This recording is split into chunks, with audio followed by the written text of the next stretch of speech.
नमस्कार साथियों, आज के हमारे अध्ययन का शीर्षक है जियोलॉजिकल वर्क ऑफ ग्लेशियर यानी हिम नदी एवं उसके भूवैज्ञानिक कार्य। इसे हम बीएससी पाठ प्रथम के फिजिकल जियोलॉजी के अंतर्गत अध्ययन करते हैं। उच्च अक्षांश वाले क्षेत्रों में पर्वतीय प्रदेशों में शरद ऋतु में यानी शीतकाल में हिमपात होता है। इस हिम का कुछ भाग रुई के फाहों के समान जम जाता है। ग्रीष्म ऋतु में जब हिम पिघलती है, जिस तल तक बर्फ पिघल जाती है उसे हम स्नोलाइन या हिम रेखा कहते हैं। हिम रेखा की ऊंचाई भौगोलिक स्थिति पर निर्भर करती है। हिमालय में यह ऊंचाई 4800 से 6000 मीटर है, जबकि ध्रुवों पर यह 900 मीटर ही है। अतः कुछ क्षेत्रों में यह हिम ग्रीष्म में पूर्णतः पिघलकर बह जाती है, लेकिन कुछ क्षेत्रों में इसके बाद भी शेष बची रहती है। इस प्रकार हिम की परतें जमा होती जाती हैं। ऊपर की परतों के दबाव में निचली परतें सहत हो जाती हैं। इस प्रकार सहत सफ़ेद रंग की अपारदर्शक हिम को नेवे यानी कि कण हिम कहते हैं। और भी अधिक दबाव पर बर्फ और भी अधिक नीचे खिसकने लगती है, ढाल के नीचे खिसकने लगती है। तेजी से खिसकने वाले हिमखंडों को अवगाह या एवलांचे तथा धीरे धीरे प्रवाहित होने वाले हिम को ग्लेशियर या हिमनद कहा जाता है। अब हिमनदी के प्रकार देखते हैं। विस्तार, प्रवाह और स्थिति के अनुसार हिमनद मुख्यतः 3 प्रकार के होते हैं। पहला है हिम चादर या हिमछद, आइस सीट और आइस के। दूसरा है घाटी हिमनद, वैली ग्लेशियर। और तीसरा है गिरिपद हिमनद यानी पेडमोंट ग्लेशियर। महाद्वीपों के विशाल क्षेत्रों को आच्छादित करने वाली मोटी हिम परतों को हिम चादर कहा जाता है। अंटार्कटिक का 130 लाख वर्ग किलोमीटर क्षेत्र विश्व की विशालतम हिम चादर द्वारा आच्छादित है। ग्रीनलैंड के अधिकांश भाग में भी ऐसी हिम चादर विकसित है। छोटे द्वीपों को आच्छादित करने वाली इस प्रकार की हिम परतों को हिमछद कहा जाता है। साधारण मोटाई, अत्यधिक विस्तार, उत्तल सतह एवं हिम का मंद अरीय प्रवाह ही इन हिम चादरों या हिमच्छदों की प्रमुख विशेषताएं हैं। किनारों में हिम चादर पतले हो जाते हैं तथा नीचे के शेलों के दृश्यांश दिखाई पड़ते हैं। इन दृश्यांशों को नोनाटक कहा जाता है। कई बार हिमखंड समुद्र में विसर्जित होते हैं। पानी में इनका 9/10 भाग डूबा रहता था, शेष भाग 1/10 भाग ऊपर रहता है। इस प्रकार तैरते हुए हिमखंडों को प्लावी हिमशैल या आइसबर्ग कहा जाता है। पर्वतीय क्षेत्रों में हिम रेखा से ऊपर पूर्व निर्मित घाटियों में बहने वाले हिम नदों को घाटी हिमनद या पर्वत हिमनद, जिसे माउंटेन ग्लेशियर भी कहते हैं। इन हिमनदों की लंबाई 1 किलोमीटर से लेकर 100 किलोमीटर और इससे भी अधिक हो सकती है। नदी तंत्र की भांति प्रमुख और सहायक हिमनद भी होते हैं। कुछ हिमनद केवल एक ही घाटी में सीमित होते हैं। कुछ हिमनद तो पर्वतों के पार्श्व में सर्क या कोरी के नाम से ज्ञात आराम कुर्सी के समान विशाल गहरों में ही सीमित होते हैं। विश्व का सबसे बड़ा घाटी हिमनद अलास्का का ह्यूड हिमनद, लंबाई जिसकी 130 किलोमीटर है। इसी प्रकार के हिमनद हिमालय, पिरेनीज, कार्पेथियंस, काकेसस, एंडीज इत्यादि पर्वतीय क्षेत्रों में भी विकसित हैं। हिमालय के हिमनदों में Gangotri 26 kilometre, Kedarnath 9 kilometre, Siachen 72 kilometre, Hispar 61 kilometre, Baltoro 58 kilometre प्रसिद्ध है। पर्वतीय क्षेत्र की सीमित घाटियों में होकर हिमनद जब निचले क्षेत्र में आते हैं तो पंखी के रूप में विस्तृत हो जाते हैं। इस प्रकार के छोटे छोटे हिमनद मिलकर गिरिपथ पर एक विशाल हिमनद का निर्माण करते हैं। इन विशाल हिमनदों को उनकी उत्पत्ति के आधार पर गिरिपथ हिमनद कहा जाता है। अलास्का का माला स्पिना तथा बेरिंग हिमनद इसके प्रमुख उदाहरण हैं।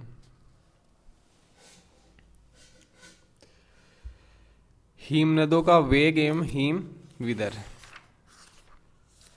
दबाव के कारण हिमनद की निम्नतम हिम परत में प्रगलन बिंदु कम हो जाता है, फलस्वरूप वहां बर्फ कम तापक्रम पर भी पिघल जाती है।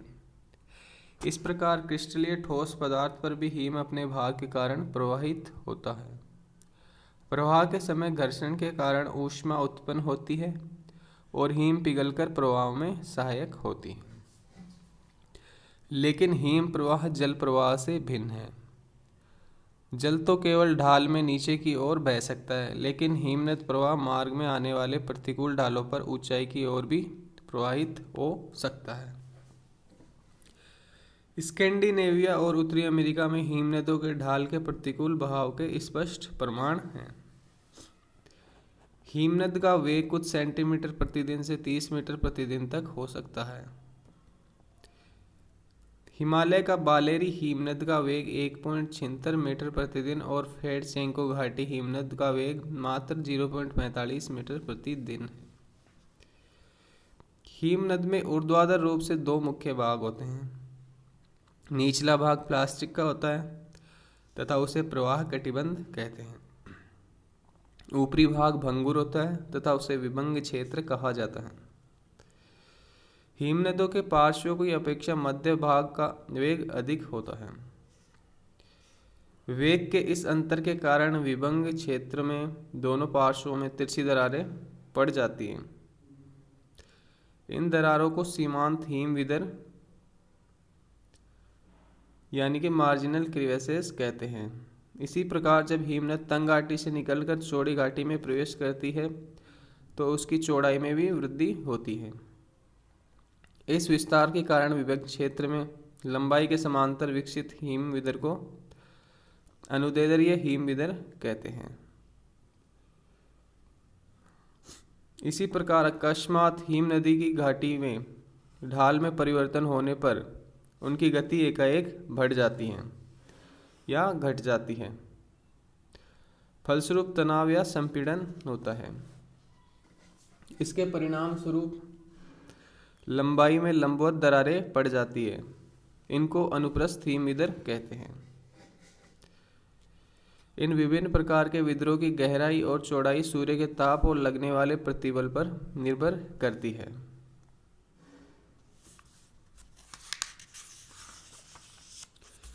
हिमनदों के भूवैज्ञानिक कार्य। नदियों की भांति हिमनद भी अपरदन, परिवहन और निक्षेपण में समर्थ होते हैं। इन क्रियाओं के संयुक्त रूप को हिमनदन यानी ग्लेशिएशन कहते हैं। हिमनदन के प्रक्रमों की अपनी विशेषताएं हैं। प्रमुख विशेषताएं इस प्रकार हैं। अपरदन। पहली, हिमनद दो मुख्य प्रक्रमों द्वारा होता है। पहला है उत्पाटन यानी कि प्लकिंग या कण हिम अपरदन निवेशन। दूसरा है अपघर्षण यानी अब्रेजन। तलस सेल तुषार फानन द्वारा विघटित होते हैं, सेल अपक्षय एवं मिट्टी द्वारा। इस तल पर हिमनद के दबाव और गति के कारण विघटित शेलखंड मूल सेल से टूटकर हिम के साथ बहने लगते हैं। इस क्रिया को कण हिम अपरदन या उत्पाटन कहा जाता है। हिम के साथ वाहित सेल मलबा तलस्य सेल पर घिसटते हुए परिवहित होता है। इस प्रकार तलस्य सेल की सतह घिसकर चिकनी और खरोंचयुक्त हो जाती है। यह खरोंच कई मीटर तक लंबे, कुछ सेंटीमीटर चौड़े और कुछ मिलीमीटर गहरे होते हैं। इन्हें रेखांकन कहते हैं। इसी प्रकार परिवहित सेलखंड आपस में टकराकर तथा दबाव के कारण तल से घिसटकर फलकित और रेखांकित होते हैं।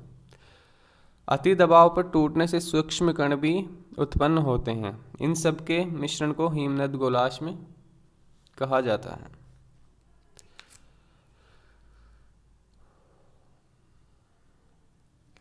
पर्वत ढालों पर उत्पाटन के परिणाम स्वरूप आराम कुर्सी के आकार के गड्ढे निर्मित होते हैं। इन्हें हिमज गर्त कहते हैं। दो हिमज गर्त के बीच स्थित कटक को अरेटे या तीक्ष्ण कटक कहते हैं। कई बार विभिन्न दिशाओं में निर्मित गड्ढों के मध्य एक सेल चोटी का निर्माण होता है जिसे 'श्रृंग' कहते हैं।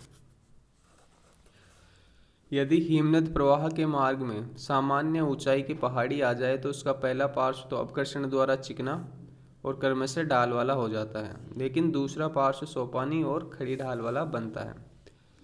इस प्रकार के भेड़ पीठ की आकृति की भू आकृति को हम भेड़ पीठिका शेल या रोशबुटानी कहते हैं। लेकिन ज्वालामुखी प्लेग की भांति सुदृढ़ सेलों से बनी आकृति मार्ग में आ जाए तो हिम प्रवाह के कारण पहला ढाल खड़ा और दूसरा ढाल क्रमिक और चिकना होता है। इस प्रकार की संरचना को क्रेग एंड टेल स्ट्रक्चर कहा जाता है। सामान्यतया नदी अपरदन का चरम स्तर समुद्र तल की ऊंचाई पर होता है, लेकिन हिमनद अपरदन समुद्र तल के नीचे भी संभव है। हिमनद द्वारा प्रवाहित घाटियां अंग्रेजी अक्षर यू के आकार की होती है।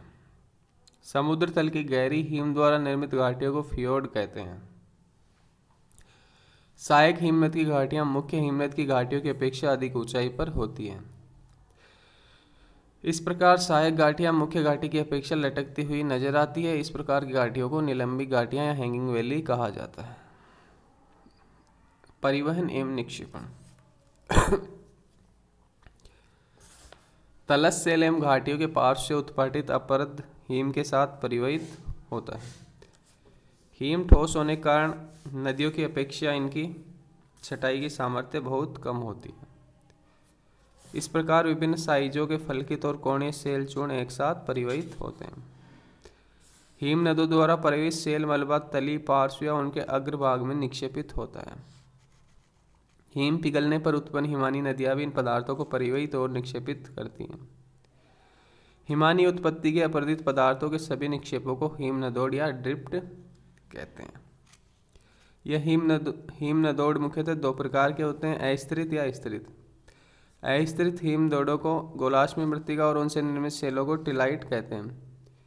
हिमनद द्वारा वृहत आकार के गोलाश्म जब अपने मूल स्थान से प्रवाहित होकर किसी भिन्न आधार सेल पर निक्षेपित होते हैं तो उन्हें विस्थापित गोलाश्म कहते हैं।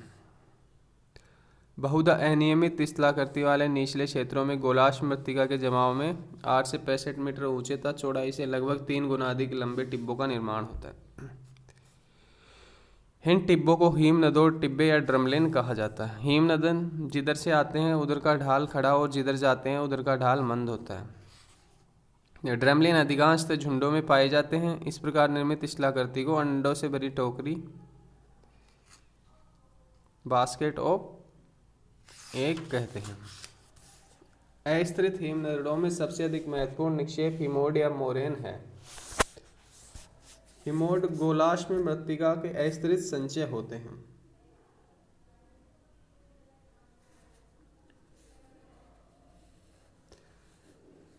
हिमोड गोलाश्म मृत्तिका के अस्थिरित संचय होते हैं। हिमनद के संदर्भ में उनकी स्थिति के आधार पर हिमोड 4 प्रकार के होते हैं। हिमनद के घाटी तल में आधार सेल पर पथरीले अनियमित पतले निक्षेप निर्मित होते हैं। इन्हें तलस्थ हिमोड कहा जाता है, यानी ग्राउंड मोरेन कहते हैं।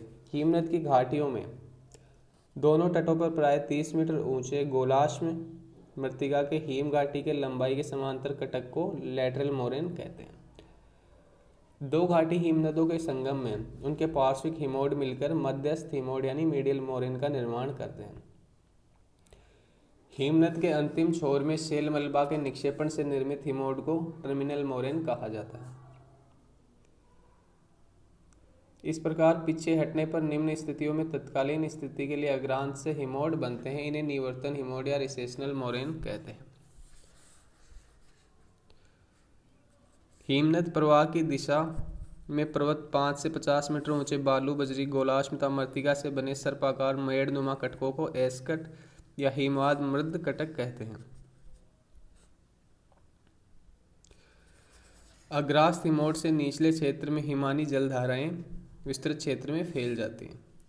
इनके द्वारा परिवहित बालू गाद एवं अन्य हिमोड पदार्थों की परत निक्षेपित होती है। इस प्रकार निर्मित मैदान को आउटवाश मैदान कहा जाता है। बालू एवं अन्य हिमोड पदार्थों के मध्य विशाल हिमखंड फंसकर रुक जाते हैं।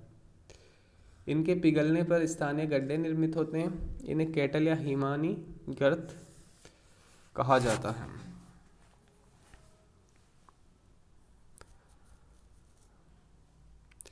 यदि पृथ्वी में विस्तृत हिमनद निक्षेपों का अध्ययन किया जाए तो ज्ञात होता है कि आज उष्णकटिबंध में स्थित क्षेत्रों में भी अतीत में हिमानी जलवायु थी। हिमकाल में हिमानी जलवायु के कारणों के संदर्भ में भूवैज्ञानिकों में मत ऐक्य नहीं है। संभावित कारणों में से निम्न कारण प्रमुख हैं। सूर्य के ताप विकिरण में कमी पहला। दूसरा है वायुमंडल में कार्बन डाइऑक्साइड की मात्रा में कमी। तीसरा है पृथ्वी की कक्षा की उत्केंद्रता। चौथा है वायुमंडल में ज्वालामुखी द्युति की मात्रा में वृद्धि। पांचवा है वायुमंडल में आर्द्रता की मात्रा में आधिक्य। छठा है महाद्वीपों का उत्थान तथा सातवां है ध्रुवीय विचरण। इस प्रकार हमने जियोलॉजिकल वर्क ऑफ ग्लेशियर का अध्ययन किया। इसके आगे हम नेक्स्ट अध्याय में देखेंगे।